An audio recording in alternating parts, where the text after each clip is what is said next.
નમસ્કાર વિદ્યાર્થી મિત્રો, આજે આપણો બીજો વિડીયો છે।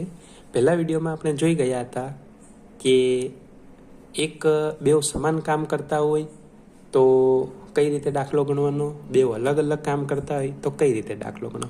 તો પહેલા વિડીયોમાં જોયું તેમ બે સરખું કામ કરતા હતા તો ઉપર બેવનો ગુણાકાર છેદમાં બેવનો સરવાળો, કેમ કે સરખું કામ કરશે। એ જ રીતે તમને નોંધ નંબર 2માં લખાવ્યું હતું કે જો બે અલગ અલગ કામ કરે તો તેની ગણતરી કઈ રીતે કરવાની। બે અલગ અલગ કામ કરે છે તો ઉપર બેવનો ગુણાકાર ને છેદમાં બેવની બાદબાકી। હવે અહીંયા આપણે એક દાખલો છે કે એક ટાંકીને બે નળ છે। પહેલો નળ ટાંકીને 6 કલાકમાં ભરી શકે, જ્યારે બીજો નળ ટાંકીને 15 કલાકમાં ખાલી કરી શકે। જો બંને નળ એક સાથે ખોલવામાં આવે તો ટાંકીને ભરાતા કેટલો સમય લાગે। હવે અહીંયા જે પ્રમાણે રકમ આપી છે તેમાં એક નળ છે તે ભરવાનું કામ કરે છે, જ્યારે બીજો નળ છે તે ખાલી કરવાનું કામ કરે છે, બરાબર।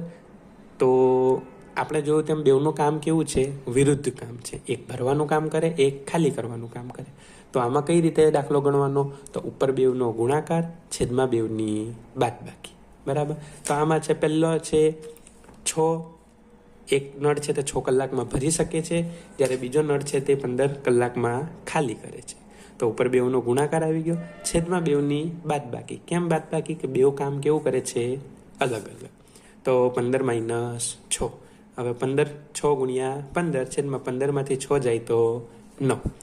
હવે 15 × 90 એના છેદમાં 9, તો 9 વડે ભાગાકાર કરતા જવાબ કેટલો આવે, 10। તો એક સાથે બેવ નળ ખોલવામાં આવે તો ટાંકીને ભરાતા કેટલો સમય લાગે, 10 કલાક લાગે।